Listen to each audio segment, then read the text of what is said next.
Eric Crocker, my esteemed co-host, back from 49ers camp. The report on rookie cornerback Renardo Green, stock up there. What's going on with the quarterback situation, QB2 battle, and some insight on the Brandon Aiyuk on again, off again, probably on again trade with the Pittsburgh Steelers on today's Locked On 49ers.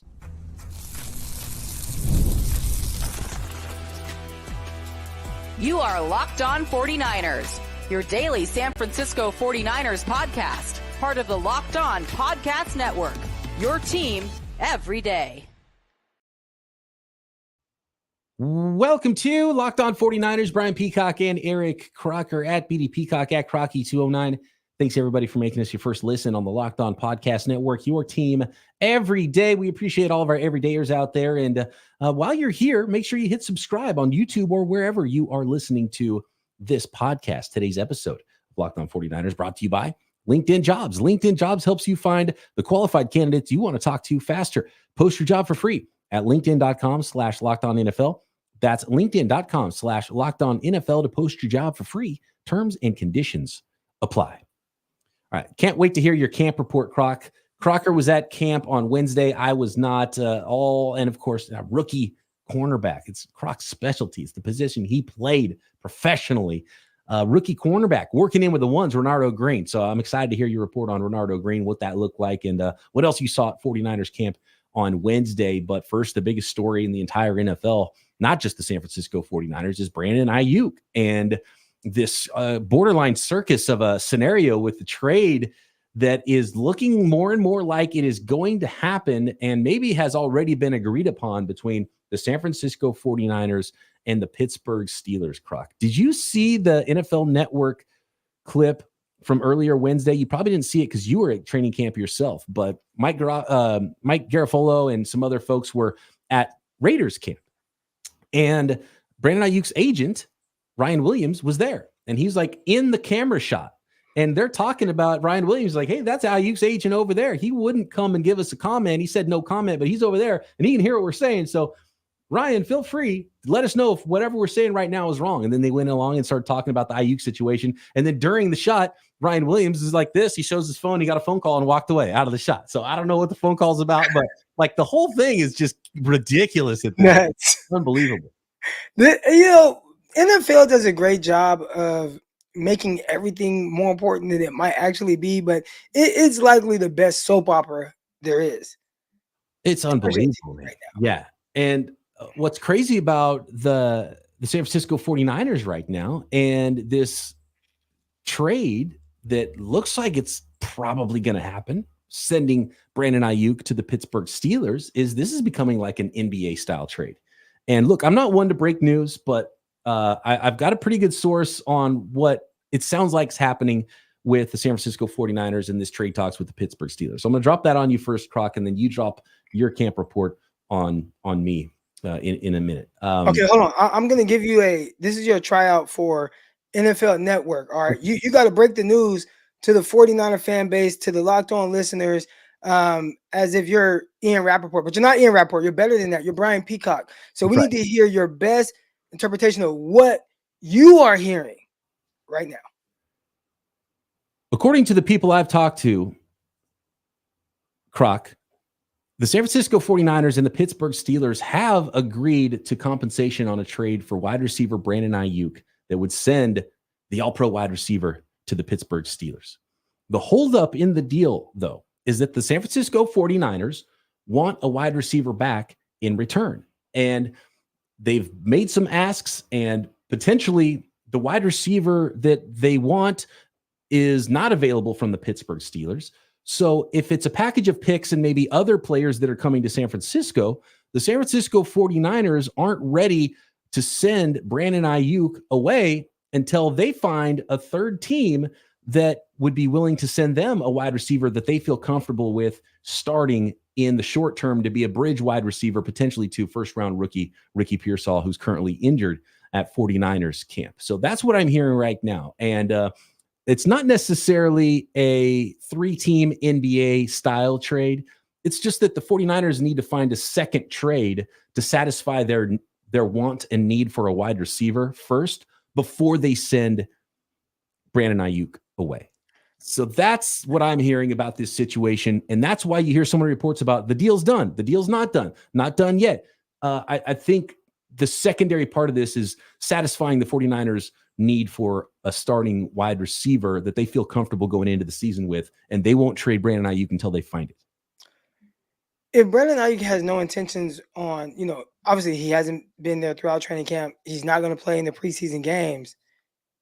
Why don't you just let him go and still figure it out? Or are the 49ers thinking, well, everything is agreed upon. The framework for a trade to the Pittsburgh Steelers, Brandon Aiyuk has agreed to whatever it is that he's financially, and he's happy for playing with Mike Tomlin and with the guys over there. Okay. What is, if you trade him away, you trade him away. Like, if he's here, he's not out there. Like, the most important thing would be him participating in games because guys are going down, right? You're shorthanded. We'll talk about a receiver I witnessed working out today. Look pretty normal for who he is. All right, but the 49ers worked out a receiver. I would assume right now, he's just an extra body, but he's not even out there. So you might as well just trade him away and still figure out what you need to figure out on your end. The 49ers are such a good football team that if it hurts to trade Brandon Aiyuk that much, then don't trade Brandon. Don't trade him. And that's what I look at with this. You need to get and I kind of like that they've come to if this is true and they've come to an agreement that it's not just getting bodies back from the Steelers. Like the trade is actually significant with the picks. And look, you could make a deal before the deadline. I don't think you have to make a deal for a wide receiver today. I think it's a little bit short-sighted. And you have Deebo Samuel, you have Juwan Jennings, you drafted 2 wide receivers. You've got to be able to field a team and feel good about it. And I think you're already a Super Bowl contender. And if Brandon Aiyuk's that important that you have to go you have to get George Pickens back, then what are you even doing? Right? Well, you're gonna have to pay George Pickens eventually, right? Like Pickens it's not like he's a rookie. Obviously, he's still on a rookie contract, but Pickens would want money soon. And then you're going to have to deal with this headache again. How much exactly we should pay him and what he's going to want, right? I'm pretty sure his dad, Carl Pickens, long-time Cincinnati Bengal, he's going to be, telling his son, nah, son, this is how you got to do it. This is how you need to do it. I think that part would be a mistake. I do like the thought of Amari Cooper because even if it's for 1 year, it's 1 year, but it buys you time to build up whatever Ricky Pearsall is going to be. You still get someone who's extremely productive in the NFL, understands how to be a professional, wins with his route running the way that you want, and then you get to let him go. And in steps Ricky Pearsall. But if you're not ready to just go all in on having Ricky Pearsall play right now, your first round pick, who's already older, so it's like, does he need to really redshirt? And if he does, then that's a whole nother conversation, especially when we see all these rookies around the league balling right now during training camp. But to me, it just comes off as handle the business with Aiyuk. He's not out there anyways. He's not practicing. He's not showing up. Handle the business. Trade him away. And then, if you need to go and still go out and get somebody, you're working out Robbie Chosen Anderson.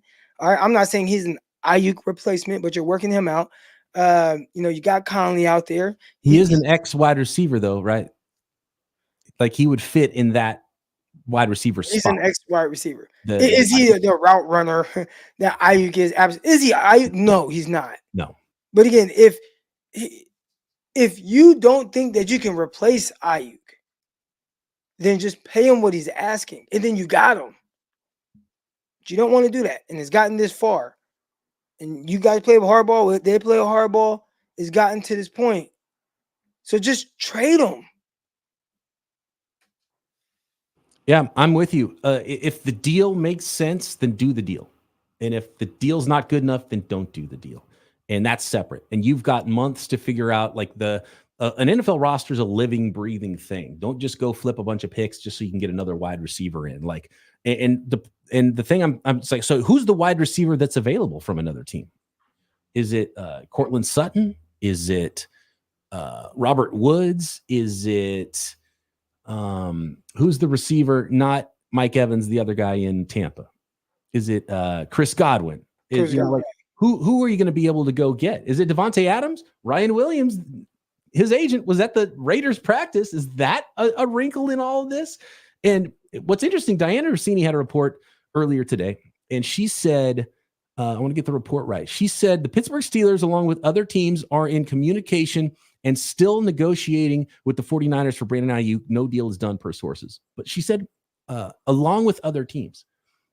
The other teams part, I think, might add credence to this. I think the other teams part is not necessarily the Brandon Aiyuk part of the trade. It's the 49ers trying to figure out a wide receiver. So I don't know if it's necessarily going to end up being a 3-team NBA-style trade, but don't be shocked if the 49ers make a deal with the Steelers and then make a secondary deal, maybe later, maybe another day, maybe today, maybe first. Maybe we hear about a receiver coming to the 49ers first, and then we hear about the other deal done, or maybe they're announced all at the same time. I have no idea, but that's the vibe I get right now. 49ers do want a wide receiver back. It might not come from the Steelers. Real quick, I want to address something. George Pickens, definitely not the son of Carl Pickens. Shout out to the chat, and I looked it up. 100% facts by them. But he's not? I always thought he was too. I thought he was. This whole time I thought he was. Someone planted some bad seeds in the draft process. That was out there, right? Like that news was out there. But I just looked it up. Are they not related at all? I don't know. I'm caught off guard by this news. I'm stunned. I'm more stunned by this than anything going on with the Brandon Aiyuk situation. But yeah, okay. You got to just handle this and be done with it, and then figure out what you're gonna do. You know, it's like telling a girl, you know what, this isn't gonna work. You can go and you can leave, but you can't leave my house until I find a replacement for you. I gotta find a new girlfriend before you go. Yeah, no, you break up with them and then you gotta find the new chick. You can't try to find the new chick while you got the old chick still in the house that's disgruntled. And look, McCaffrey wasn't available in August. He was available at the deadline. There's other things that will open up. Go see if maybe your rookie wide receiver is ready, and you find out you can keep the picks now, and you don't need to go get a wide receiver. Maybe there's something else that happens on your roster, and you need to use those picks to go attack a different position at the trade deadline. So you got a first rounder, you've got Deebo Samuel, you got Juwan Jennings, you've got enough talent at wide receiver. You should have enough talent at wide receiver to go win some games, and there's other ways to do it, not just today. I feel it's a little short-sighted today. If they have to get a wide receiver today in this trade, if the trade's not good enough for Aiyuk, don't trade him. If they offer you what's worth it for you in the future of this franchise, then do the deal. Evan in the chat says, "Nah, you don't own a contract with the girl." Actually, you do. If you're married, that is a binding contract. You absolutely have a contract. All right. Next, Eric Crocker's training camp report on the San Francisco 49ers, including rookie cornerback Renardo Green. Next. Today's episode of Locked On 49ers is brought to you by LinkedIn Jobs. When you're hiring for your small business, you want to find quality professionals that are right for the role. That's why you have to check out LinkedIn Jobs. LinkedIn Jobs has the tools you need to help you find the right professionals for your team faster and for free. And LinkedIn just isn't some regular old job board. It's a heck of a lot more than that. And you already know that if you're on LinkedIn, like a billion other people. And that's the key with LinkedIn, because LinkedIn helps you hire professionals you can't find anywhere else. Even those who aren't actively searching for a new job, but might be open to the perfect role in a given month. Over 70% of LinkedIn users don't visit other leading job sites. So if you're not looking on LinkedIn, you're looking in the wrong place. And in fact, 86% of small businesses get a qualified candidate within 24 hours. So hire professionals like a professional on LinkedIn. And LinkedIn knows that small businesses wear so many hats. They make it easier, tons of resources to help you hire. So post your job for free at linkedin.com/LockedOnNFL. That's linkedin.com/LockedOnNFL to post your job for free. Terms and conditions apply. Peacock, do you expect this deal to get done, by the time we wake up tomorrow morning? Because it feels like we're right on the cusp of it. It feels like it's close, but if this other part of the deal is true and really needs to happen first, then maybe we're a little ways away. And Kyle Shanahan said something interesting that didn't really hit me at the time, but now that I think back about his press conference yesterday after camp practice, he said that he doesn't expect anything to happen soon. They're like, the 49ers aren't in a hurry to get this done. So they're trying to figure it all out first, I think. So that's why this might, continue into at least tomorrow and who knows what else. You hope it doesn't go too much longer, but the vibe I get around Pittsburgh is they think they're getting Brandon Aiyuk. Maybe this is why I probably would just be a terrible businessman, because I just be done with this situation and I got to move on with the next and what my plan is here. Once you decide it's over, man. It's like, Well, they did work out Robbie Chosen Anderson. There were actually a few different defensive backs that were working out, and maybe that has something to do with 49ers being down in cornerback. I know we're going to talk about Green in a second. I did not see Isaac Yiadom out there. He was out today. And Deebo Samuel. So you said he came because he got dinged up a little bit too. So now we're talking about Warner got dinged up a little bit. Christian McCaffrey's got the calf. Ricky Pearsall. The injuries are starting to mount up. So maybe the 49ers might be right to say, you know what? We better make sure we have a starting wide receiver this season. Well, Deebo got dinged up on a long run. It was like an end around, and he kind of opened up his speed a little bit. And the way he walked off, I'm like, is he just tired? And then he goes, does the thing, pops down on the knee, takes his helmet off. The trainer comes over, and then literally 2 minutes later, he's out there running another reverse. So I think he's fine. But okay. I guess it was in the moment, it was kind of noteworthy because you look and you just see Deebo on a knee on the sideline. I think he was just, for whatever reason, I feel like no matter how good a shape he's in, he's always just tired all the time. Like we see it in the games. Like, have you ever seen a receiver be as tired as Deebo Samuel? Well, he plays hard snap to snap. But he's in the best shape of his life, Crock. His weight apparently is down to the closest it's been to since he was drafted. And he does look a little bit slimmer. And the number one, I think, is a little bit more slimming. So, I mean, expecting big things. He's going to be a big part. Like, Deebo's a massive part of this team all of a sudden. Yeah, even if you get, like, say, I don't know, whatever, Cortland Sutton, Robert Woods. Maybe if that's who the 49ers end up with, starting with Deebo Samuel and Brandon Aiyuk somewhere else. I mean, this season's a lot's riding on Deebo's shoulders all of a sudden. Hey, Deebo is killing it at camp right now. He's catching balls all over the field. Today, he caught a deep crosser over the middle from Brock Purdy. It was a dart. We've seen him catching balls vertically, which was an area that needed big-time improvement, and he did that. So that was good to see. But another vertical threat, again, they worked out Robbie Chosen, formerly known as Robbie Anderson, and he was a deep threat. Talked about him being an X-receiver. It's kind of hard sometimes to watch a guy in short and T-shirts. And at practice yesterday, chopping up with my guy, Lavelle Hawkins, and my guy Tim Brown as Lavelle, he said, hey, you know, Tim was supposed to come to Lavelle was supposed to come to the practice with me today. And Tim had asked him, he said, if the 49ers asked you to suit up right now, you got to suit up right now. You don't got time to get ready. Could you do it? And he said, man, I can do some of that Deebo Samuel stuff because Lavelle is definitely overweight right now a little bit for him. He said, if I could do that Deebo stuff, I can run these routes. He was like, my favorite route is to come back. I probably can't do that. Well, I think it's the opposite for Robbie Anderson. He looked comfortable running all routes that they would ask him to do. But some of these guys, you know, you're these veterans. It's not like there's a defensive back out there. It's really routes on air. You watch him kind of, you know, get in and out of his breaks. It looked normal. It looked like normal. So I wouldn't be surprised at all if the 49ers signed Robbie Chosen Anderson. I think if they were to sign him, we might know the news by now. Going back to when I was signed by the New York Jets, I had my workout. Then I had to just go through a physical. 2 hours later, it was announced that the Jets are signing Eric Crocker from the Arena Football League. So if they are going to sign him, we'll probably know something within the next hour or so, I would expect. But Robbie Anderson, another guy that could be some sort of depth for the 49ers, because when you watch them out there, I will say, you take Aiyuk away, it does feel a little slim. It feels a little slim. It starts to be slim, especially if Pearsall's not going to be ready. And you draft the first-round wide receiver is 24 years old. I expect that guy to be able to contribute as a rookie. Silence in the chat says Pearsall isn't the answer. Injury-prone, not built for the NFL. He was never really hurt in college. So this is a new thing, but he has been hurt 3 times since being drafted. 2 of those injuries, the same injury, the shoulder that he re-injured this week. That's why he had the blue jersey on during OTAs. But you know, injuries is one of the quickest things to derail a rookie's season, because you got to be ready and you got to prove that you're ready. And we know how it goes with Kyle Shanahan and dog houses and all that. And he didn't even want to use Brandon Aiyuk when he was ready. Brandon Aiyuk wasn't ready when he was a rookie like Ricky Pearsall. So why would you expect Ricky Pearsall to be super ready?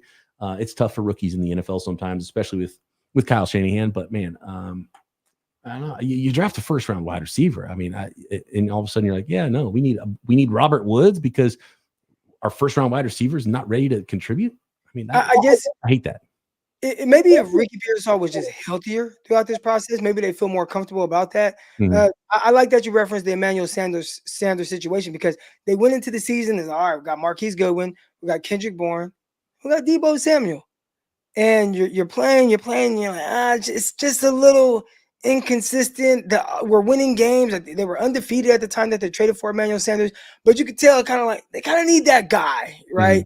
And they're like, all right, let's go get Emmanuel Sanders. But at least they kind of gave it time to figure out, is this something that's going to work or is it not? And it is a little surprising that the 49ers, who have so many weapons and have kind of put resources into the receiver position this offseason, they're going to say, you know what?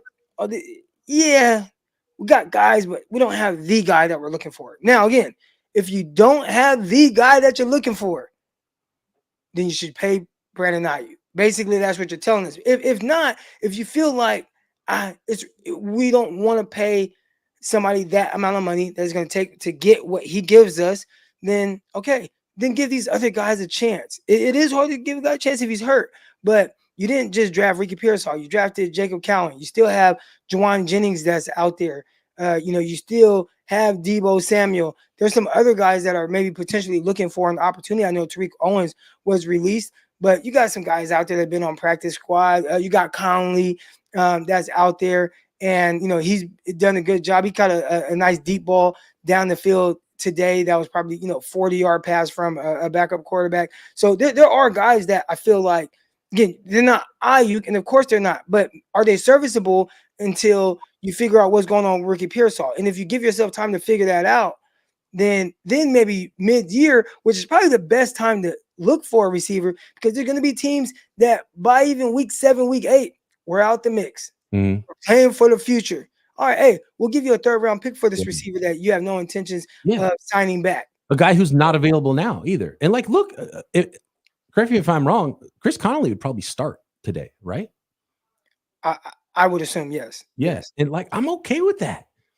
Conley and Pearsall, let him battle it out for a few weeks and reevaluate. If the deal is good enough for Aiyuk already, anyway, if that's a good enough deal, do the deal. I think it's a little bit short-sighted. You gotta make sure that veteran guy right now. We gotta clarify. That is not a saying that Pearsall or Conley will be able to replace the production you got out of Brandon Aiyuk. But it's like, if these are guys that can come in and catch passes for us, and okay, we don't have to lean on them, but hey, maybe we just lean on, I don't know, an all-pro by the name of George Kittle a little bit more. Right. Yeah. Because Kittle's another one of those guys where you don't know if he's going to get 3 targets in the game or if he's going to get 8 targets in the game. But when they target him 8 times, he has 150 yards. So let's maybe use him a little bit more. Let's use Deebo Samuel a little bit more. And okay, whatever we get out of Conley, whatever we get out of Juwan Jennings, whatever we get out of the rookie Ricky Pearsall, I feel like with CMC, who's catching 6 passes a game, that should be good enough to win a lot of games, or at least get you by to midseason before the trade deadline and say, you know what, we have to drastically make a move right now because Pearsall, he's just not ready. I wouldn't be mad if all of a sudden Devontae Adams is on the 49ers roster, though, either tomorrow, right? He's probably my favorite player right now in the NFL. I wouldn't be mad at all. All right, Crock, who was your favorite player at 49ers training camp Wednesday? We'll get to the bottom of that next. This episode of Locked On 49ers brought to you by Gametime. Gametime is an authorized ticket marketplace of Major League Baseball, which makes getting tickets faster and easier, and prices on the Gametime app actually go down the closer it gets to first pitch. Killer last-minute deals, all-in prices, views from your seat, and their lowest price guarantee. Gametime takes all the guesswork out of buying Major League Baseball tickets or NFL tickets or concert tickets or tickets to a comedy show. And you can save up to 60% off buying last-minute tickets for sports, concerts, and comedy and theater events near you. Love the all-in pricing, no surprise fees at checkout, and their lowest price guarantee. Gametime will credit you 110% of the difference. So, and by the way, your purchase is covered with the most flexible customer service policy in the ticketing industry with Gametime ticket coverage. So take the guesswork out of buying tickets with Gametime. Download the Gametime app, create an account, and use code Locked On NFL for $20 off your first purchase. Terms apply. Again, create an account and redeem code Locked On NFL for $20 off. Download Gametime today. Last minute tickets, lowest price guaranteed.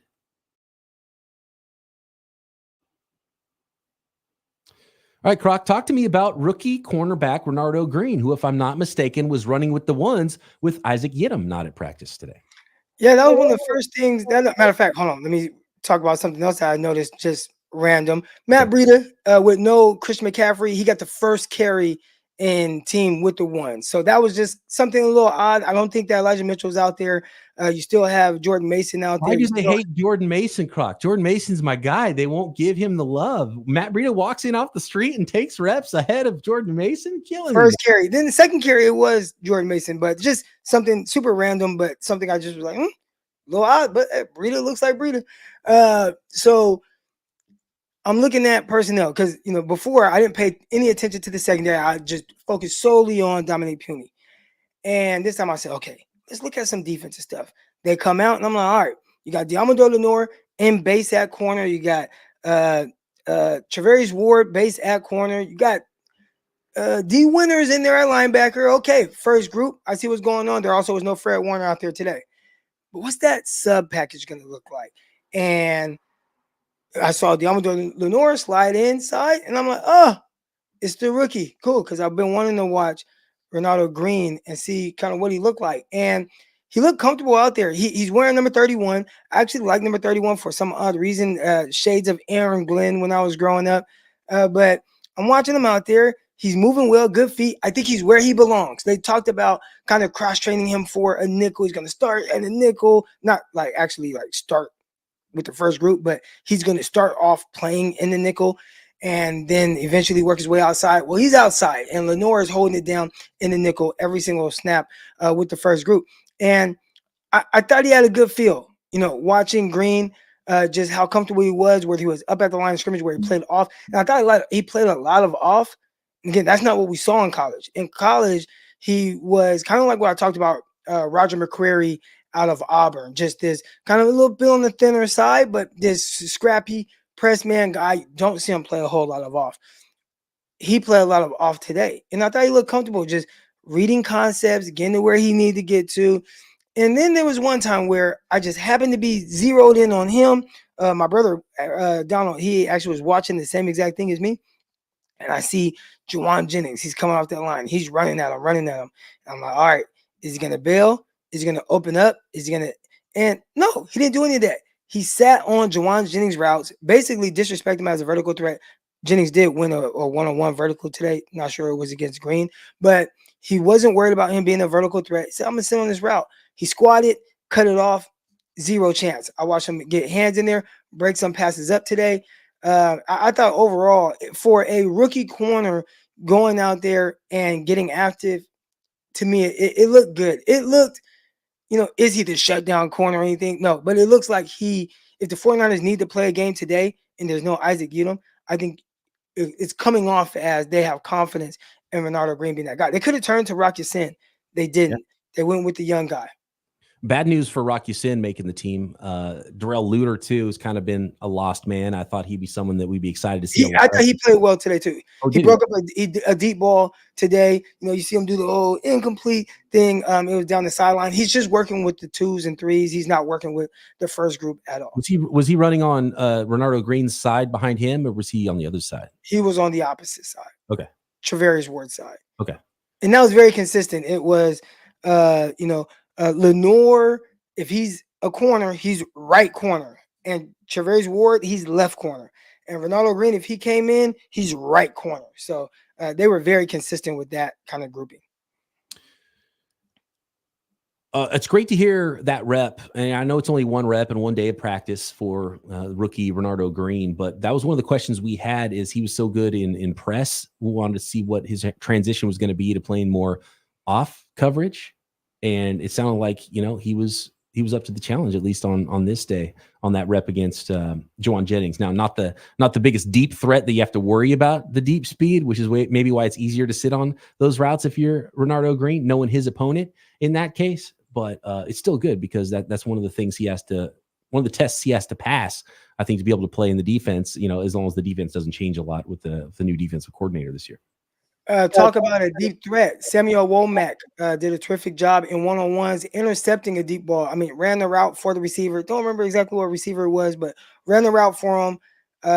Perfect position, played it extremely well, got his eyes back in time, nice interception. So it seems I saw Ambry Thomas break up a deep ball as well. Heck, Odom picked off Brock Purdy twice today.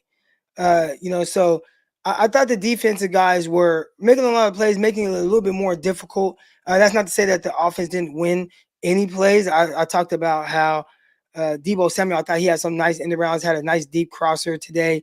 You had Conley, he won on a big post with the second group quarterback throwing the ball downfield to him. I thought that Brock Purdy had a really nice back shoulder throw to Kyle Juszczyk down the left sideline. So, there's a nice little back and forth between both sides of the ball. And I think that was really fun to see. Danny Gray, I see somebody mention Danny Gray in the chat. I'm not out there a lot, but he's kind of invisible. Well, it's hard for him to be invisible. He was wearing the blue non-contact jersey, but I'm not seeing a whole lot out of him. Brock Purdy's interceptions, you mentioned them.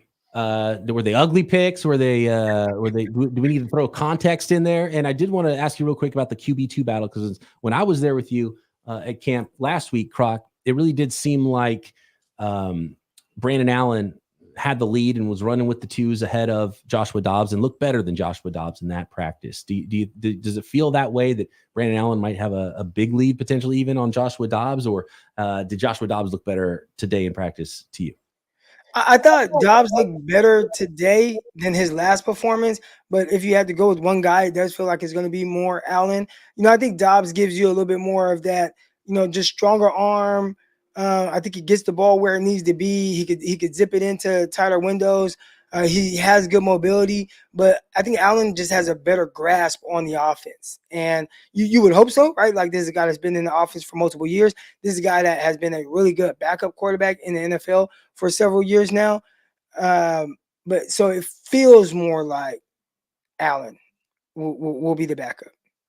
Last one here, Croc. What do you think the holdup is with Trent Williams now? Do you think it's just not important for them to get this deal done because they don't need him in camp yet? It's almost better to get the backups some reps because, he takes so much time off and he's getting veteran days anyway, and you don't need a lot of ramp up period probably for Trent Williams. So I think that's why we haven't heard a lot. And the work they're doing right now is on Aiyuk. I think once the Aiyuk thing's figured out, the Trent Williams news will probably come pretty quick, and we've got plenty of time to get Trent Williams in and ready to go for the season. That's the way I read it. The Trent Williams situation feels a little bit more like Nick Bosa, where you just know at some point he's going to be running through and he's going to be, good out there. I think the tough thing is, even for a veteran like him who understands how to prepare himself for training camp, for the regular season, just not getting any live action, I feel like that's kind of tough on anyone. Yeah. And, I think we saw with Nick Bosa last year where, it's like a little slow to start. I mean, and obviously, like Nick Bosa, he's dominant.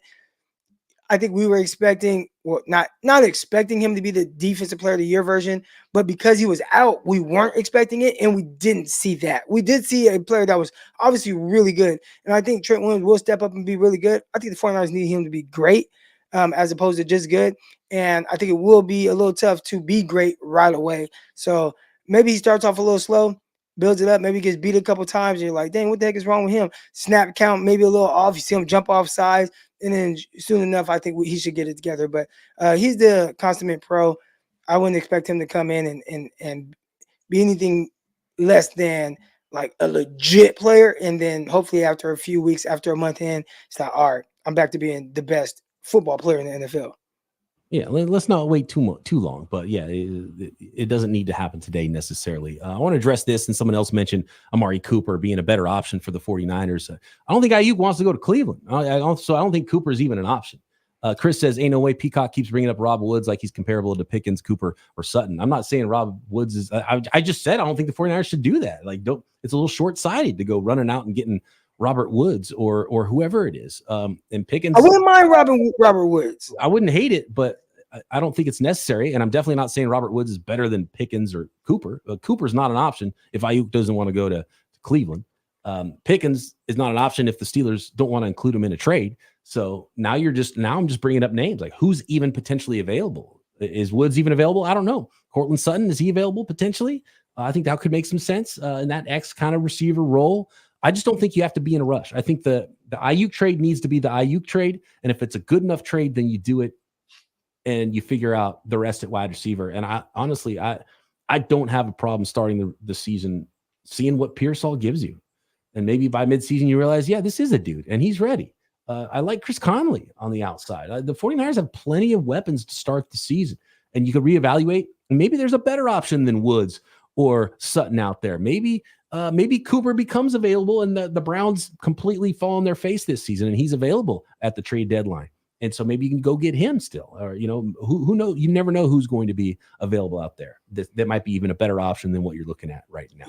I'd say that's the best way to go about it. Just, you got some guys here, you have a good squad, you got good continuity, continue to build on that, give it, a month or two, see what it looks like. And if you feel like you need to make a change or you have to take a big swing for, a 8-game rental or a second half of the season rental to just put you over the top at the receiver position because your young guy's just not ready, that would be the time to do it. Thanks, everybody, for making us your first listen on the Locked On Podcast Network, your team every day. For your second listen, check out any of the 200 podcasts here on the network, including getting ready for your fantasy drafts, Locked On Fantasy Football, Locked On Dynasty, and we've got the 24/7 streaming channels on YouTube, Locked On Sports Today, Locked On NFL channel that will feature, no doubt, Crock and I talking about this Aiyuk stuff, myself and Williamson, Matt Williamson, the Peacock and Williamson NFL show. Great insights on the entire league there. Make sure you subscribed up on YouTube or wherever you listen to your podcasts. Crock and I back tomorrow. Right here, Locked On 49ers. Subscribe to this video.